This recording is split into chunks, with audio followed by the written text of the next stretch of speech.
أمتي يا ويح قلبي ما دهاك دارك الميمون أضحاك المقابر كل جزء.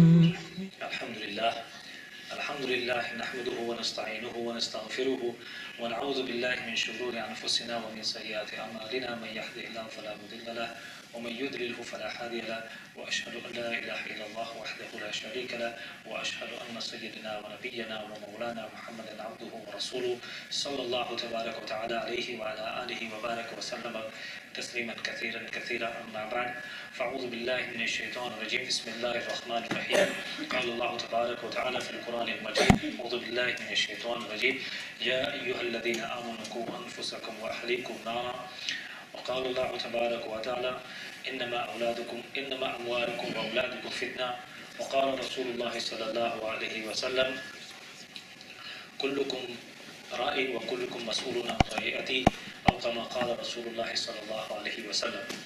Respected elders and brothers and sisters, it is an honor to be here to share with you some of the teachings of Islam in the light of the tarbiyah of our children. I'm grateful to Maulana Suhan Sahab for inviting me and giving me this opportunity to share with you some of the teachings of Islam so that we can learn from them and we can understand what these are for us.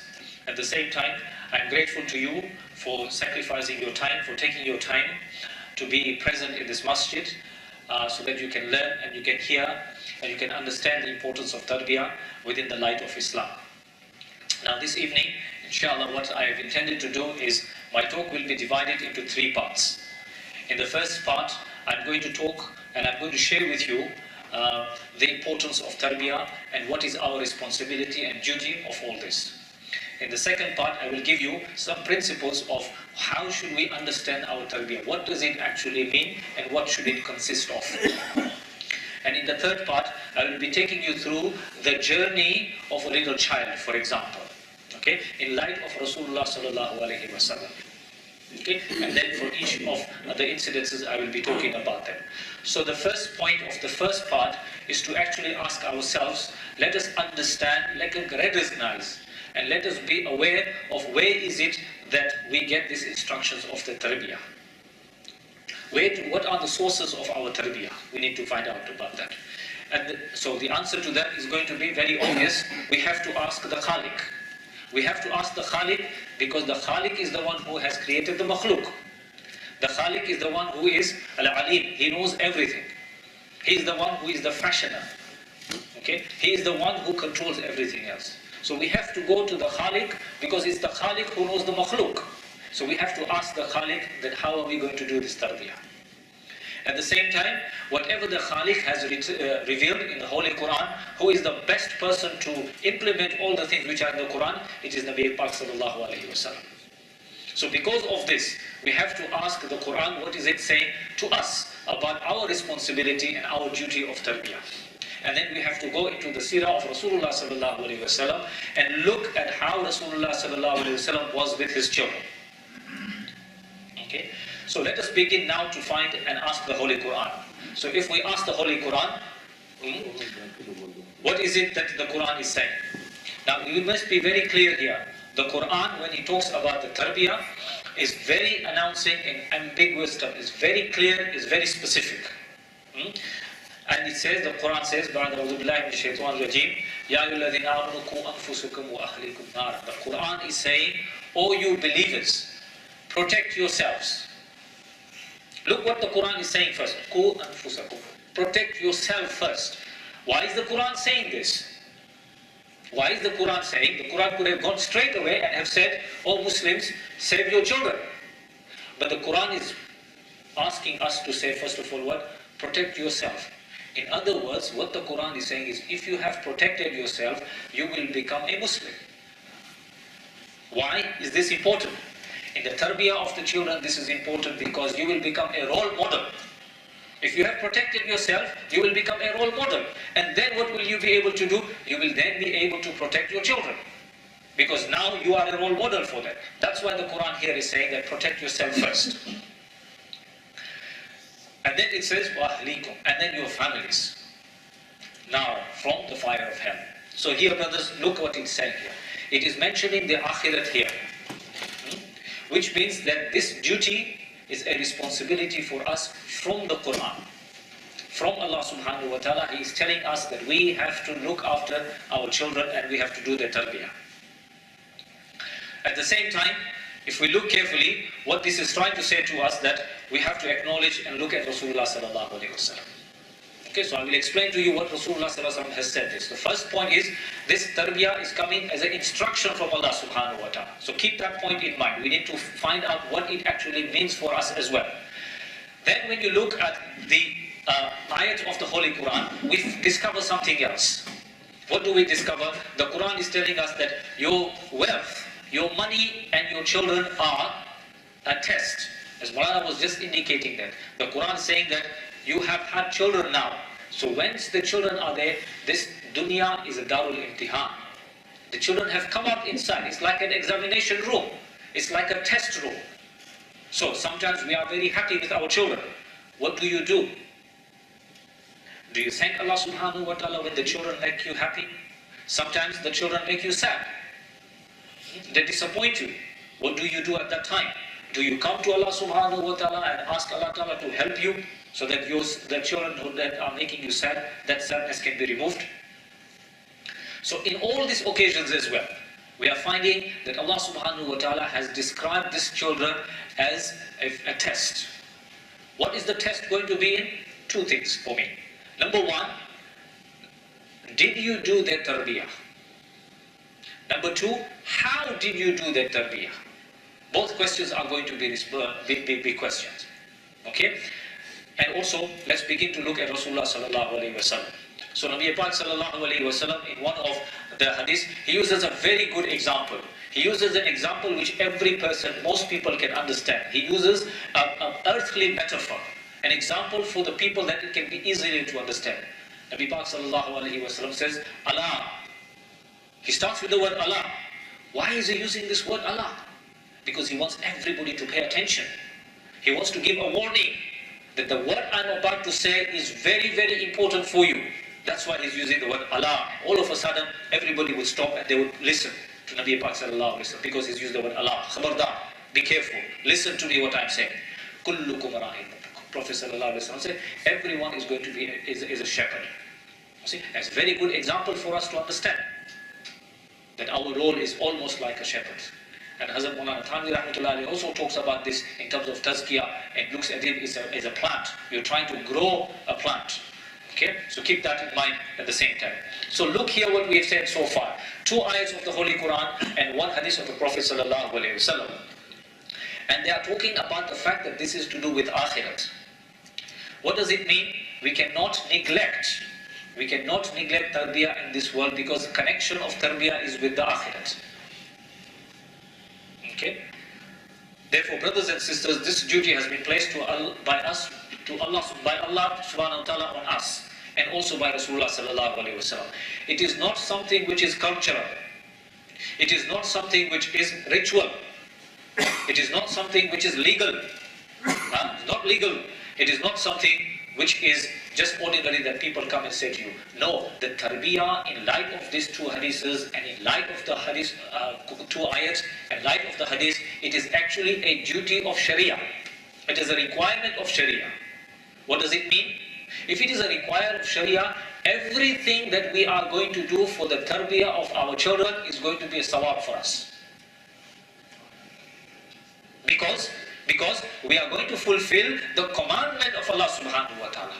And this is one of my messages today, that when we are doing tarbiyah, sometimes we don't see that as sawab jariyah. We don't see that as sawab. We do zikr, we see that as sawab, that it will come helpful in akhirat. We do nawafil, we think that yes, it is something for sawab. But tarbiyah of children in this ayat is saying that this is also going to be part of your sawab. So when the child is making you sad, when a child is beating you hard, it will hurt your feelings. It will hurt your feelings. If you do sabr on that, ajr is coming from Allah subhanahu wa ta'ala. If a child is making you happy, you are showing happiness, you be grateful to Allah. You say, Alhamdulillah, He's given me such nice children. The children are listening to me. So you do shukr when the children are doing good for you. So all this is going to be what? It is an act of worship. It is act of worship, it is act of ibadah. So, 2 ayats and 1 hadith, I'm going to give you 10 points. 2 ayats and 1 hadith, I'm going to give you 10 points about the principles of tarbiyah. Number 1, we have established that the tarbiyah of children is an instruction by Allah, therefore it is worship. Number 1.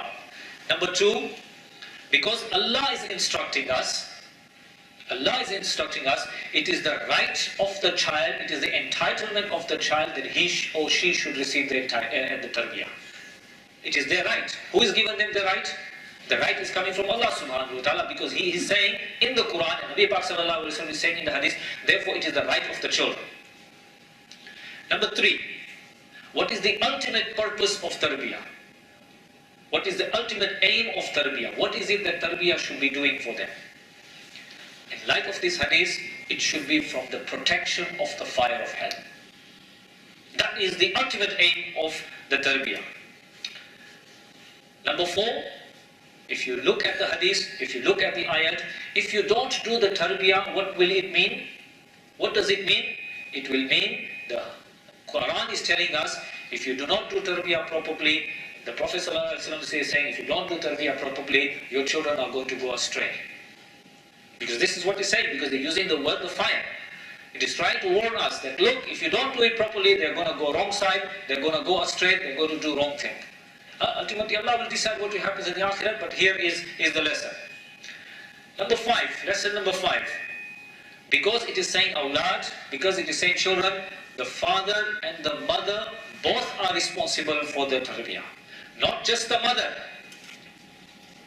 We can't just leave it and say, oh, the mother looks after the children, the mother is in the house for 5-6 years, everything should be done by the mother.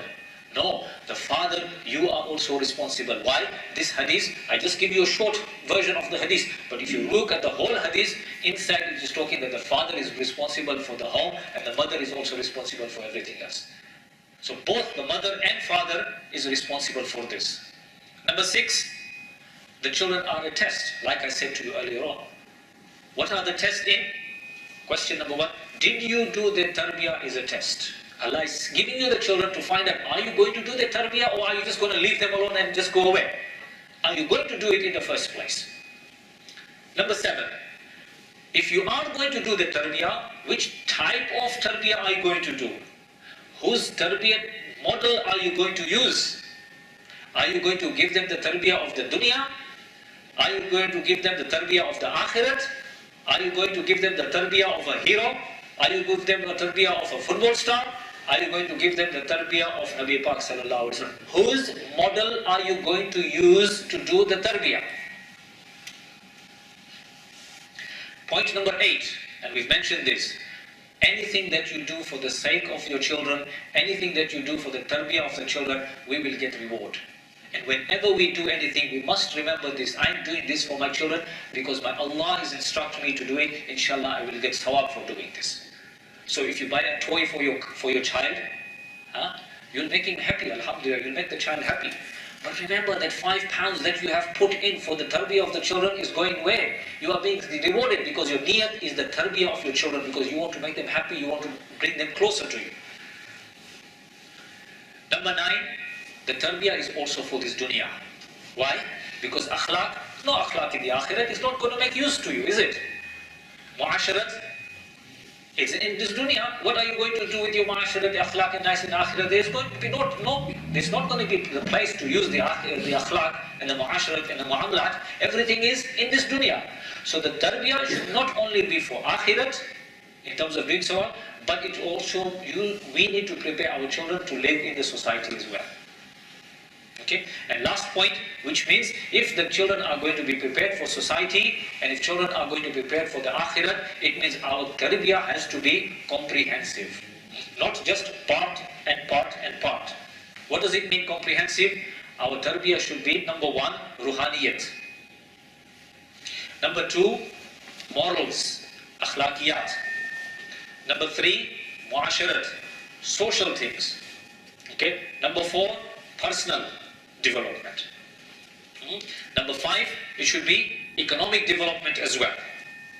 Okay? Because otherwise, how is zakat going to come if you don't teach them how to do the maliyat? How are they going to earn their money if you don't teach them that they have to go to the jobs and they have to go to study and they have to earn their money? You see, after you've done the degree, then you give them economic education so they can do lillah, zakat, sadaqah and all that. Can you see that? So all of it needs to be a comprehensive package. A comprehensive package, not just by do namaz, do zakah, zikr. Alhamdulillah, all very good. Not a problem with that. But Islamic tarbiyah is more than that. So Islamic tarbiyah is more than that. And Alhamdulillah, Allah subhanahu wa ta'ala's Nabi sallallahu alayhi wa sallam has told us in the fadail of tarbiyah, he says, a man cannot give anything better to his son than the good akhlaq. So this is the fadail. The Nabi Pak sallallahu alayhi wa sallam is saying is, the best thing that you can give him is the good akhlaq. So I hope you can begin to see the responsibility is from Allah. Number two, I will come back to the point again, the tarbiyah, we should not channel it. We should not make it part and part, because Islam is complete. So let's ask the first question for tonight. The first question for tonight is, when does tarbiyah actually start? When should it actually start? So some people will say, tarbiyah should start when the children are in secondary school. Why? Because now they are baligh, now they are mature, that is when we should start our tarbiyah. Some people will say, no, don't start tarbiyah in secondary school, it's too late. You start it when it is 7-year-old. Why 7-year-old? Because there is mention of 7-year-old in the hadith. Some people will say, no, 7-year-old is a bit too late. You start when they are in nursery. Some people will say, no, you start in playgroup. So, when are we actually going to start the tarbiyah? When is it actually going to start? If you think carefully, Nabi Karim sallallahu alayhi wa sallam says, even before you get married, there is guidance for us Muslims. Before you get married, before you have a husband, before you have a wife, we have a guidance. And that's why we have to think very carefully. Why? Nabi Pak sallallahu alayhi wa sallam has said that a woman can be married for 4 reasons. Number 1 is for money. Number 2, for her lineage, the nasab. Number 3, for the beauty.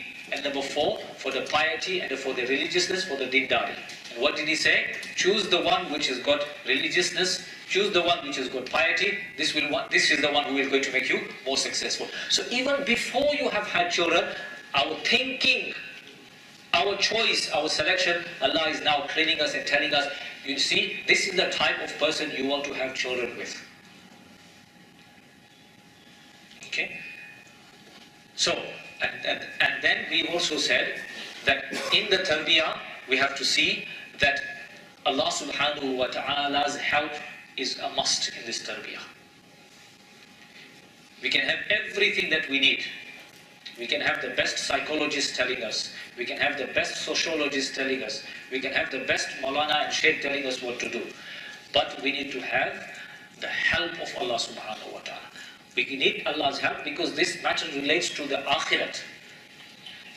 Okay, and I will give you 1 or 2 du'as and you will see that actually Allah Pak is telling us to do dua as well for the tarbiyah of the children. So now let us begin to look at the journey of the child. Okay, so the child is about to come now. You see, we've chosen the husband and wife, the child is now coming. The tarbiyah is a duty and responsibility, and the Quran and the Nabi sallallahu alaihi wasallam has said that to us. So, just as you are welcoming that child, you need to think for a second. That child is now coming. Where is he coming? He is coming into a mahol. He is coming into an environment. So ask ourselves, we have to ask ourselves, the child is coming here. How have we created the mahol? How have we created the environment? What are the things that we have put in place? We need to create a mahol. So before the child comes, we make all sorts of preparations, don't we? And the child is coming. Look what is happening now. Everybody is looking at the child. Yes? The child is coming. Everybody is there. I was yesterday to my grandchild. Yesterday. He was born last week ago, so I went to see my children and I saw everybody was there. Everybody is looking at the child. And I thought, you know what the child is saying? Look, all of you, I've just come into your family. You are all looking at me. Please keep looking at me until I die. Yes? Do you understand what I'm saying? The child is saying, MashaAllah, today you've come to look at me, you are keeping looking at me. After 10 years, keep looking at me as well, don't forget me. Keep doing my tarbiyah. After 15 years, keep looking at me, don't forget me. After 45 years, keep looking at me, don't forget me, continue with my tarbiyah until I die. That's what the child is saying when he's coming out. Okay? And now he's coming into the mahol. We have had a baby cot there, we have push chair there, we have washing there, we have soap there, we have baby grow there, we have scarf there, we buy everything else. My brothers, the question to you is, how have we prepared for the tarbiyah of the child? What is it that we have done into our homes, into our families, wherever we are? How are we preparing the children for all these things that will happen? So our Nabi Karim sallallahu alaihi wasallam has actually reminded us here about this mahol. What did he say? Kullu mawludin yuladu ala al-fitra. Every child is going to be born on a fitra. What does that mean? That they have an inner capacity, they have an inner strength, capability to live according to Iman, to follow the Iman. And then Nabi Pak sallallahu alaihi wasallam said, it is the father who will make the child a Jewish person. It is the father, mother who will make him into a Nasara and a Christian, or whatever it is. Can you see that? So what is it saying? Nabi Karim sallallahu alaihi wasallam is saying is that when this child is coming, you have to prepare for the mahol. Otherwise he will grow up in the mahol. The mahol that you create as a mother and a father, that mahol is the child going to take it up. So if you want the child to be a good Muslim, if you want the child to be a good citizen, you have to create that mahol. Otherwise he will grow up the way he's been growing up. So the home should be the place where the belief of Islam, the aqaid of Islam are imprinted in the mind of the child. The home should be the place where the practices and the rituals of Islam should be embodied by the child. So his body should be looking as if he is Islam. The home should be the place where the Quran echoes in his ears and he can listen to the Quran all the time. And the home should be the place where truth, honesty, sidq, sadaqat are imbibed on his tongue so that he speaks the truth all the time. The home should be the place where the taqwa, the taharat, and the tawheed of Allah subhanahu wa ta'ala should be revolving around his heart all the time, and his soul and his ruh all the time. How are you going to make sure, how do we make sure that all these things are happening in our homes? So this is just to remind you what it is. Now it is time for us to look at the lessons from Nabi Pak sallallahu alaihi wasallam and to find out what we can learn from Rasulullah sallallahu alaihi wasallam. But before we do that, I just want to share you a very serious story. A very serious story that took place between Umar radiallahu ta'ala anhu. As you know, he is the second Khalifa of the Muslims and a great person, and history bears testimony to that. So one person went to Hazrat Umar radiallahu ta'ala anhu and he complained to Hazrat Umar radiallahu ta'ala and he said, "Oh Amirul Mu'mineen, my boy here is very disobedient and he is not listening to me at all." So Umar radiallahu ta'ala anhu, as you know, he was very adl and he was very just. He said, "Call the boy." So after a short while, the boy comes to Umar radiallahu ta'ala's majlis, and Umar radiallahu ta'ala says to him that, "Oh you boy, your father is saying that you are disobedient to him. Why don't you follow his instructions and why don't you listen to him?" The boy was very quiet. He didn't say anything. After Umar radiallahu ta'ala anhu finished that, the boy said to Umar radiallahu ta'ala anhu, "Ya Amirul Mu'mineen, can I say something?" The boy said, "Ya Amirul Mu'mineen, can I say something?" What did Umar radiallahu ta'ala say? Did he say, "Keep quiet, I don't want to listen to you"? When our children speak to us, what do we do? So the child said, "Ya Amirul Mu'mineen, does a child have any rights on his fathers?" Umar radiallahu ta'ala says, "Yes, he should give him a good wife." Can you see that? This is coming here again. We heard it in Prophet sallallahu alaihi wasallam and now we're hearing in Umar radiallahu. Number one, he should give him a good mother. Number two, he should give him a good name. And number three, he should give him the ta'aleem of the Quran. This boy looked at Umar radiallahu ta'ala and he said, "Ya Amirul Mu'mineen, my father has not given me a good mother, my father has not given me a good name, my father has not given me the ta'aleem of the Quran." And what did Umar radiallahu ta'ala say? He then put the fault on the father. He said, "You didn't give him all this and you haven't done this. How are you complaining now that your son is disobedient to you?" So my dear brothers, the first lesson is that we should have good parents. We should become models ourselves. The second one is we should give good names. And I will show you one other story of choosing good names when Nabi Pak Sallallahu Alaihi Wasallam has done it. Number 3, we should have the Quran in our homes. If we can't teach the Quran to our children, we should play the tape recorder. Now most houses have got some kind of electronic device where you can play the Quran all the time, so that at least they are listening to the Quran, and the tazkiyah of the heart is taking place. Because when you read the Quran, when you listen to Quran, your heart gets purified, okay, and you develop love for the Quran. And also, my dear brothers, that all the time we need to seek Allah subhanahu wa ta'ala's help. And Imam Ghazali rahmatullahi has also mentioned that you see the first thing that parents and homes should be doing, the first thing Imam Ghazali said, you should be teaching them the Quran. And also Imam Ghazali said, after the Quran comes the hadith of the Prophet sallallahu alaihi wasallam, and after that it comes the stories of the Salihin. So we need to ask ourselves in our homes, do we have the stories of the Salihin? Do we have the hadith that we are sharing with our families or not? So now, very specifically, let us begin to look at Rasulullah sallallahu alaihi wasallam and his children. So I want you to appreciate the fact that what I'm trying to show here is Nabi Pak sallallahu alaihi wasallam had very strong relationship with children. That is my message today. Strong relationship with children.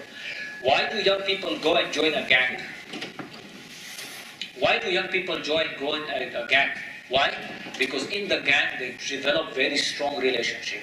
The gang members look after them really well. They make them feel good. They make them feel powerful. Through all this that I'm going to say, I want you to think about this. What is it that we are doing to develop our relationship with our children? Ta'alluqat with our children. Okay? And if you see here, we've got good examples of Nabi Pak sallallahu alaihi wasallam interacting with his grandchildren, interacting with lovely children, and from them we can learn lessons and we can try and adopt them in our own lives. So the first one is Nabi Pak sallallahu alaihi wasallam had grandchildren. We know that Nabi Pak sallallahu alaihi wasallam had grandchildren, has his own children, and all of the children passed away in infancy. That means he was left without any children at all. Here is a big lesson for us. When children are born in our families, what do we start thinking? We start thinking, Alhamdulillah, I have got children. This children is going to look after me when I've got my retirement pension. We say, mashallah, now this child is going to look after me, he's going to look after the house and everything else. Nabi Ibrahim sallallahu alayhi wa sallam, this life tells us that, look, your child are not for this dunya really. They are for you in the akhirat. And we begin to see our children in that light. We see them for the dunya, that's why we do everything that we can do for the dunya. Like I'm saying, I'm not saying we should not do anything for the dunya, but our priority is the dunya, not the akhirat. What I'm saying is we should turn it round. We should do some of the dunya as necessity, but also ultimately should be the akhirat. Okay? Because our focus has changed, that's why we begin to find so many troubles that we have. And Nabi Pak sallallahu alayhi wa sallam, as you know, had grandchildren, Hassan and Hussein. This is, most people know that he had these two grandchildren, but actually he had more grandchildren than just Hassan Hussein radiallahu ta'ala anhu. The Sirah books will show us that he had probably 9 grandchildren. So in those grandchildren as well, we have to see what he was doing. So first of all, let us learn a lesson of giving good names. So Hazrat Ali radiallahu ta'ala anhu had a son. He had a son and he decided, I'm going to give my son's name Harb. Then he went to Prophet sallallahu alaihi wasallam and he said, what have you given him now? He said, I'm thinking of giving him the name of Harb. Harb means war, fighting, battle and all that. Nabi Pak sallallahu alaihi wasallam said, no, he's Hassan. So he went away and he took the name of Hassan. Hassan means goodness. Then after a short while, Hazrat Ali radiallahu ta'ala came back. This time he had a second son and he said, I'm going to give this child a name called Harb. Because first time it got rejected, so he thought, I'll try second time, maybe second time I will be successful with it. He brought the child to the Prophet sallallahu alaihi wasallam. Nabi Pak sallallahu alaihi wasallam said, Ali, what have you given name to this child? He said, Ya Rasulullah, I called him Harb. He said, no, he's not Harb, he's not battle, he's not war, he is Al-Hussein. And he sent him away, and he said, Hussein. Again, look, Hassan, Hussein, in the words, there is goodness. Hassana, it's all about goodness. Then after some time, Ali radiallahu ta'ala had another son, and he came to the Prophet sallallahu alaihi wasallam, and he said to him, Ya Rasulullah, I've got another son. He said, what did you name him? He said, 2 rejected, maybe try third time, maybe third time I'll be lucky. And he said, what have you said? He said, Harb. He said, no Ali, he's not Harb, either he's Muhsin or Muhassin. Again, all three looked inside is Hasana, Hasana, Hasana, in all is meaning goodness. So here we can learn the Prophet ﷺ was sensitive to names. And many names we know where the Prophet ﷺ saw that the names were not very good, he changed them. So for example, there was a lady whose name was Asiya. Asiya was not good. The Prophet ﷺ said, no, you're not Asiya, you're Jamila, you're beautiful. The Prophet ﷺ gave her the name, become Asiya. So even when we are choosing our names, we have to be aware that we should choose good names, proper names. Because on the day of Qiyamah, when your son and your daughter will be called, they will be called by the names that you have given. You will be called by the name of your son or your daughter. So if you give them good names, then on the Qiyamah, your good words will be announced as well. So that's number one lesson, giving good names of our children. Number two, Nabi Pak sallallahu alaihi wasallam, in one of the battles, the wealth of booty, or the collection that comes from the war and battles, is used to be gathered in the mosque. And then Nabi Pak sallallahu alaihi wasallam used to distribute it amongst the soldiers and amongst the community and so forth. So at one time, all the booty came. Nabi Pak sallallahu alaihi wasallam was sitting, and in his lap was one of his granddaughters, and the granddaughter's name was Umama. Where is this child sitting? In the laps of Rasulullah sallallahu alaihi wasallam. My dear respected elders and brothers, mothers and sisters, how often do we keep children on our laps? How often do we keep? When they are 2 days old, we'll keep him here. When they are 6 months old, we'll keep them here. As soon as they are starting to run, they are now free in the houses and other places. So the lesson we need to learn here is use the lap. Lap meaning not only this lap, but also closeness. Keep them close to you all over again. Do they spend more time in the baby cot? Are they spending more time on that? Hug them, bring them closer, because this is going to create the bond and the friendship between the two people. So the lap also, we need to use it with our children. So if they are sitting and you're tired, you make them sit here. Yes, they're sitting on a chair, that's fine. Why don't you make them sit here? How will they feel? And then you put your shoulder over them, they put your hand over them. Can you see? This muhabbat is growing, and shafqat is growing between the father and the son, or the mother and the daughter, or whoever else it is. Let us look again, Nabi Pak sallallahu alaihi wasallam. What was he doing? Children in the house, you know, they run all over the place. And they do so many actions, they do so many tricks. They go inside down here, they come outside here, in all places. That type of relationship needs to be developed. And this hadith is reported in Sunan Nasa'i. Nabi Pak sallallahu alaihi wasallam was reading Isha or Maghrib Salat. He was reading Isha or Maghrib Salat. And the Prophet sallallahu alaihi wasallam, his grandchild came with him here on the shoulders. Nabi Pak sallallahu alaihi wasallam went into the sujda, and the child was on his back. Now because the child was on his back, the Prophet ﷺ took longer in his sajda. The Sahaba were that side, the Sahaba were worried. What is happening to the Prophet ﷺ? Has he left this dunya? Or what is it? Why is he delaying so much?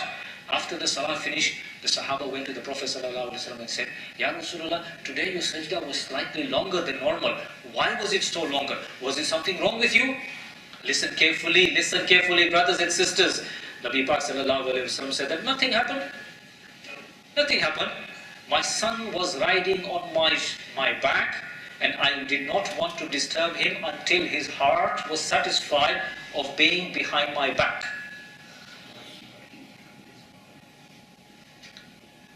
Nabi Pak ﷺ is in namaz, and he wants the child to be fully satisfied of being on his shoulder. He's not taking him out. He could have taken him out. But he's saying, the feelings of this child are important to me. I don't want to get him hurt in his heart by taking him out. And once he's satisfied, then only am I going to give him time. The lesson for us is, this time is very precious. So if your son comes to you, if your daughter comes to you, they have taken this time. They're expecting you to give them time. Sometimes we're reading a newspaper, sometimes we're reading a book, and you say, oh, come later on.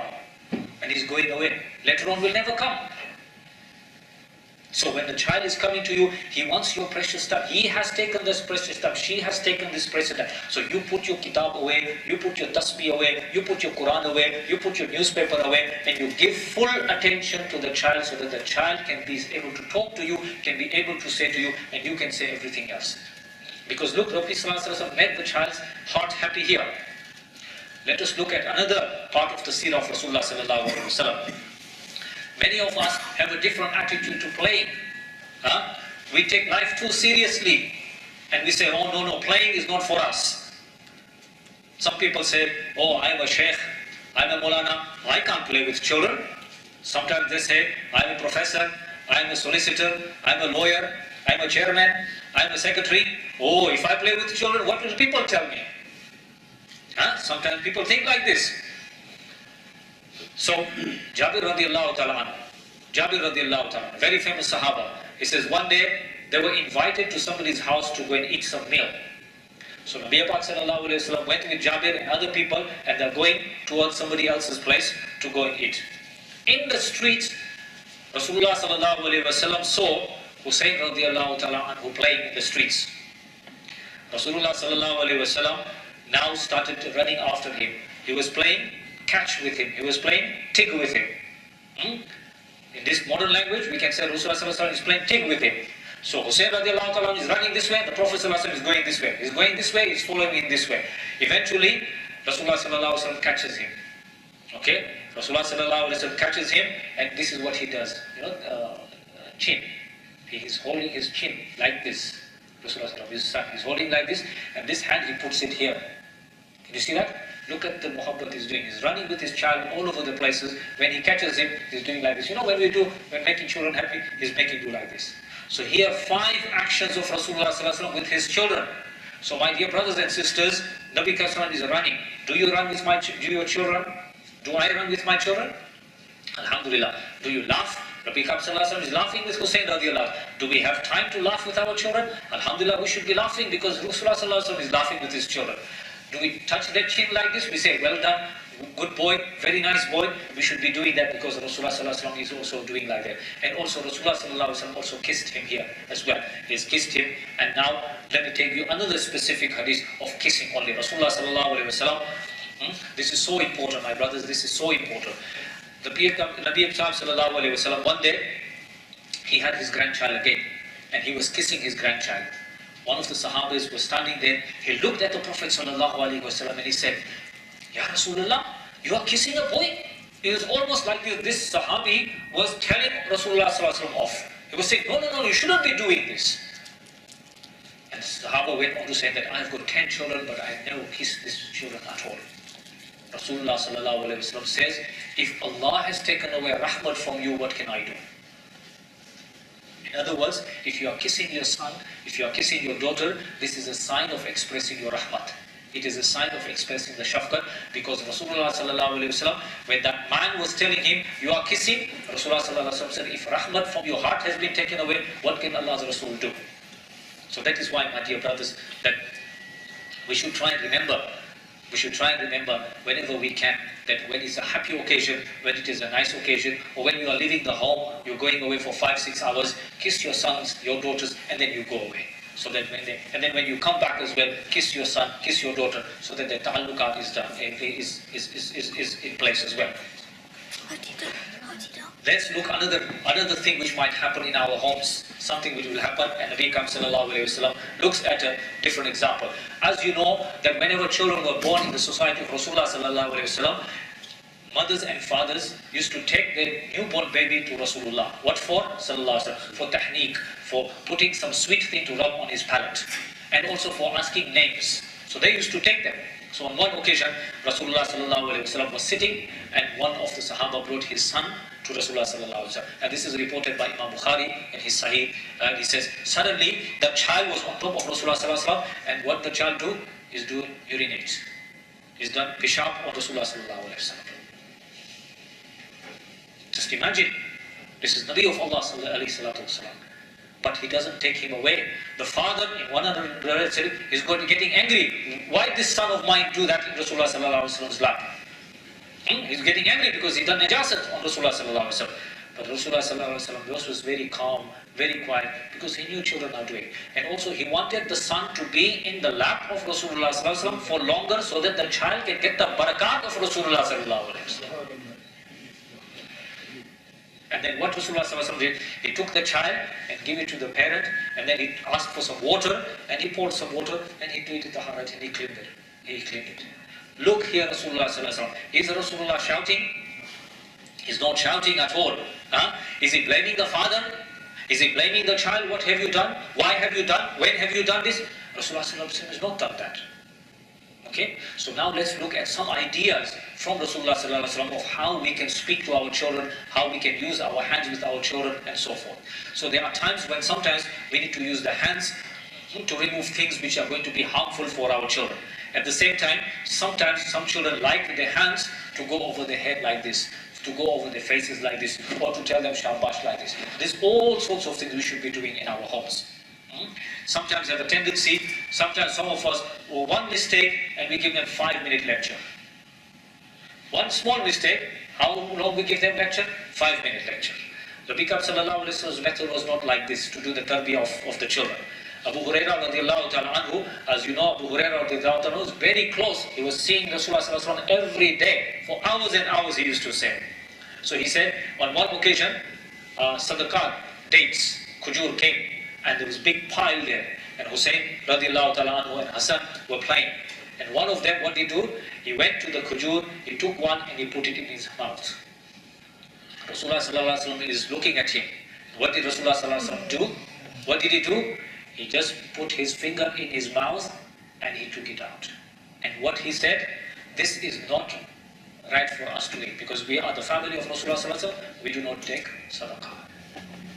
Look, no shouting, no blaming, no long takrir, no long speech, simple action, explanation. Because this little boy is chewing the sweet date in his mouth. How hard is it if you're chewing something nice, juicy, sweetness, to take it out for a little boy? Very, very hard. So if Rasulullah had told him, Hussein, take it out, it would be very hard for Hussein to take it out, because it was very sweet khujur in his mouth, isn't it? That's why Rasulullah did another method. What was the method of tarbiyah? He actually took it out from his mouth. Because for the child, that would be very, very hard to do. So Rasulullah helped him by taking it out from his own hands. Again, we see Rasulullah no shouting, very secret, and he's giving explanation. He's taking out, he's saying, this is not good for the awlad of Rasulullah. He's giving explanation. So my dear brothers, we as parents in our homes, sometimes we tell the children, don't do this. But we don't give them a reason. Sometimes they ask you why. Even if they ask why, we still don't give them reason. And when we give them reason, his reason is not also very good. But look, Rasulullah sallallahu alaihi wasallam, he's giving instruction, he's taking things away, and he's explaining to the children so they understand why you're saying no. This is what Rasulullah sallallahu alaihi wasallam is giving an explanation. He says, look, this is not right for the children of Rasulullah sallallahu alaihi wasallam. Sadaqah is not. He's giving explanations. So, my dear brothers, when you are in your homes, when I'm in my homes, when we tell some children to do something, sometimes you give them reasons so that their minds can be addressed. Why is my father telling me? Oh, go and do it. Why? Just is not a good reason for that, isn't it? Rasulullah sallallahu alaihi wasallam also used to give instructions. And sometimes he used to give them in a playful manner, in a jokeful manner. So you know Anas radiallahu ta'ala anhu, how many years he served Rasulullah sallallahu alaihi wasallam? About 10 years he's serving Rasulullah sallallahu alaihi wasallam. So Anas says that, and he said Rasulullah sallallahu alaihi wasallam had the best of characters. So one day Rasulullah sallallahu alaihi wasallam gave me a job, an errand, and he said, oh Anas, go and do this. So Anas radiallahu ta'ala said, Wallahi, I'm not going to do that. But in his heart he knew that he was going to do it at some times. Okay? So then, as soon as he came out of the street, what did Anas radiallahu ta'ala start to do? He started playing. He's a little boy. He started playing on the streets. And he was playing in the streets and he got late, as some children do. They'll forget. He's playing. Rasulullah is waiting. He says, Anas hasn't come back, he hasn't done it. So he goes out to look for Anas radiallahu ta'ala. And then when he comes to Anas radiallahu ta'ala from behind. So look, Rasulullah is also being playful. From behind he comes to Anas radiallahu ta'ala and he catches him here. Like this. Huh? Can you imagine? Rasulullah, he catches him like that. And then he says, go and do what I told you, ya Unais. Here is very important again. Look, he's not telling him, Anas, I've been waiting there for 2 hours, what are you doing here? No. He says, Anas, you haven't do that, why didn't you do that? When are you going to do that? And you keep on waiting, you never listen to me, you never do that. Nothing. Simple. Anas, do what I'm saying to you. And look what he does. He doesn't call him Anas. He calls him diminutive. It's tasghir, Unais. Like when we call our friends Aishu or Fatu. You know, we make love and we make the name a little change. Here Rasulullah sallallahu alaihi wasallam is also changing Anas's name a little bit. Rather than saying Anas, he's calling them Unais, little one. Why? He wants to make the child, he wants to make Anas feel better, because now Anas is a mistake, isn't it? And Anas is a mistake. He knows Rasulullah sallallahu alaihi wasallam has come before I could go, but he wants to make his heart happy. That's why Rasulullah sallallahu alaihi wasallam is using his name in a different way, so that Anas should not feel that, oh, Rasulullah sallallahu alaihi wasallam is feeling bad because I didn't do his job. Look at how careful he was to look after the hearts and the feelings of these children that we have here. And Rasulullah sallallahu alaihi wasallam had what? Short smile, very smiling, short instruction, and practical things in a playful touch. Not complicated, and straightforward. Okay? Rasulullah sallallahu alaihi wasallam, let's look again. Remember, our Nabi sallallahu alaihi wasallam was Rahmatul lil Alameen. Rahmatul lil Alameen, not for adults, also for children. He was Rahmatul lil Alameen for children as well. He was loving, he was affectionate, he was warm-hearted with children. Our Nabi sallallahu alaihi wasallam understood the mizaj of children. He understood the temperament of children. Let us examine our situations in our homes. When a child breaks a glass, when a child breaks a plate, when a child breaks a furniture, what happens to the house? What happens to the things? We might tell him off, we might break his heart, we might blame him so much, we might lock him up in the cupboard, we'll tell him so many different things. Yes? Rasulullah sallallahu alaihi wasallam, and we say something like, you never listen to me, do you? I've been telling you so many times. That is how some people do. Not very good way of doing tarbiyah of children. There is a beautiful example for the language to use. Language to use with children. We don't use negative language with children because it will hurt their feelings, it's going to hurt their minds, and it's going to stay with them at night. When you are sleeping, what you said is inside his head. Now he's awake, he can't sleep because everything is going into his mind because you've hurt his feelings. Rasulullah sallallahu alaihi wasallam was walking in the streets. He's walking in the streets, and he saw a boy. His name was Umair. And he saw Rasulullah sallallahu alaihi wasallam is looking at him, and his face is a bit sad, very, very sad. He went to Umair, and he saw that in his hand there was a little bird, a sparrow or nightingale, which has got a very beautiful and powerful singing tone. Rasulullah sallallahu alaihi wasallam looked that bird in his hand had died. Imagine, little boy and his bird dying, his Qayamat has come. Everything is gone. Rasulullah sallallahu alaihi wasallam looked at it and he said, oh, ya Umair, ma fa'ala Umair. Look at the language. Look at the language Rasulullah sallallahu alaihi wasallam is using here. He's using rhymes. Umair, Nughair. Can you see rhyming? And when you rhyme something, it makes you feel nice, isn't it? It makes you feel good that there is good style and good sound to it. But also what he does, he puts Umair and Nughair together. Almost making you feel that you know what has happened. Also look what he says, Ma fa'ala Nughair. He's saying what has happened to that. In other words, he's giving him comfort, he's giving him consolation. He said what has happened to it. Okay? Almost as if he wants Umar to come to terms about his loss because somebody has died. A little bird is part of his family. It has died. So Nabi Pak sallallahu alaihi wasallam wants him to accept the situation. Ma fa'ala Nughair. What has happened to it? It has gone away.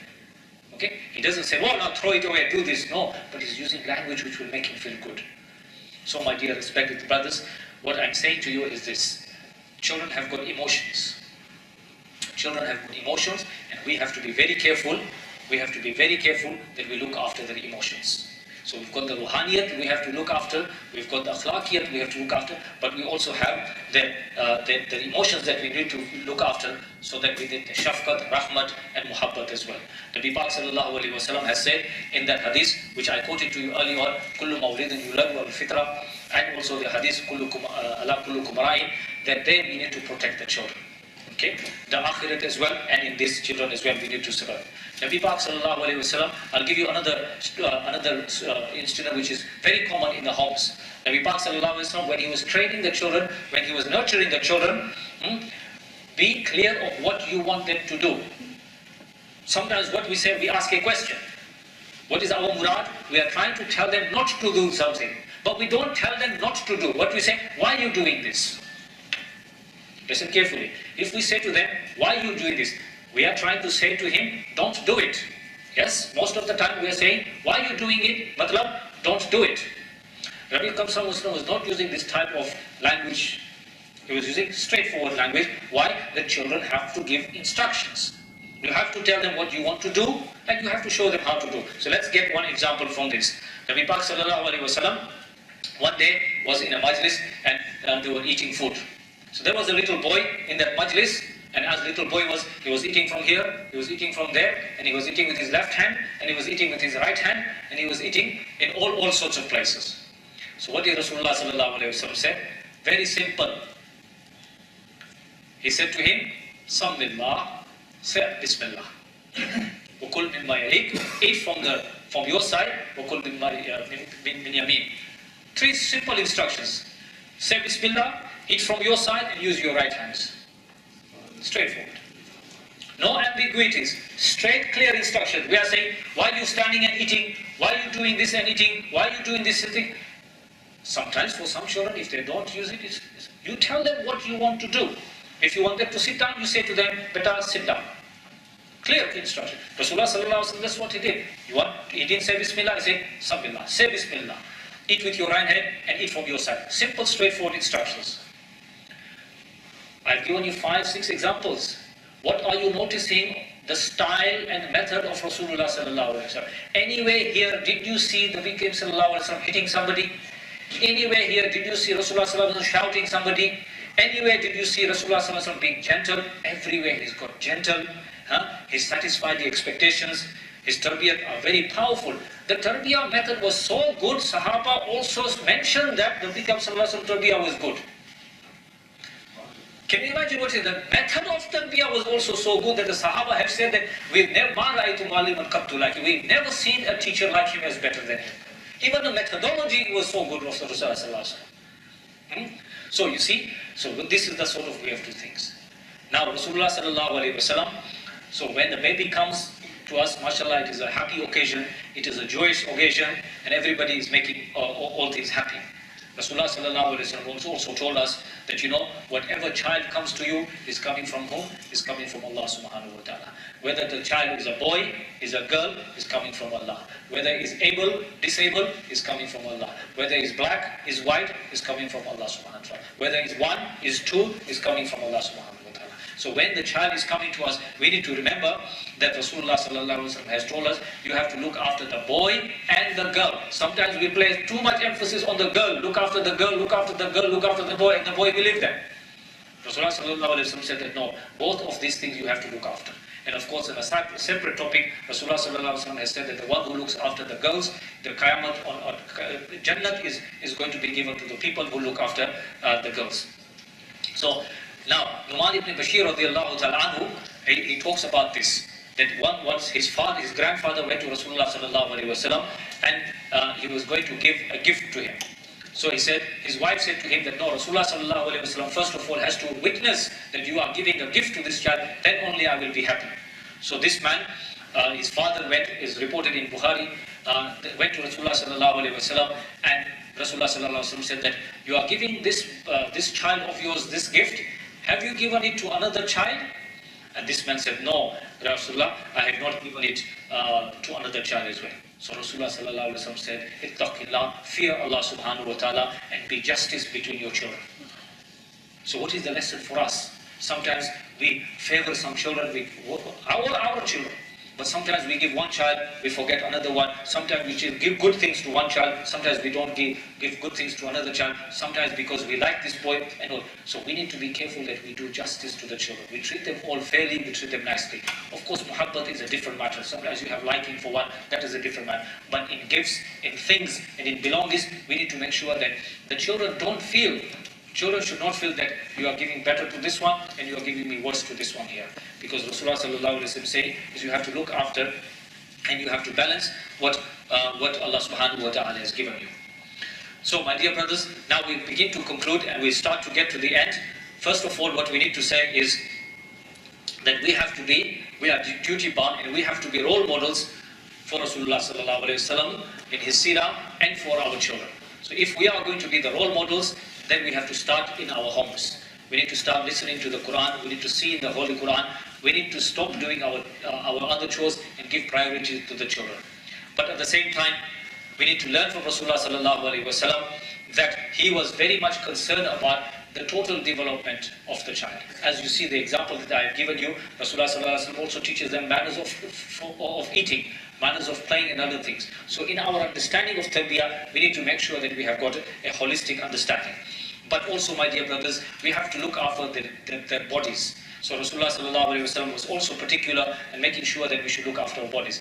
Imam Nawawi rahmatullah alayhi has said that a father should bring up their children with good manners in all the things, such as in eating, in drinking, in dressing, in sleeping, in going out of the house, in coming into the house, and also in riding vehicles. So when we're going into the car, that is where we're supposed to teach them about the tarbiyah.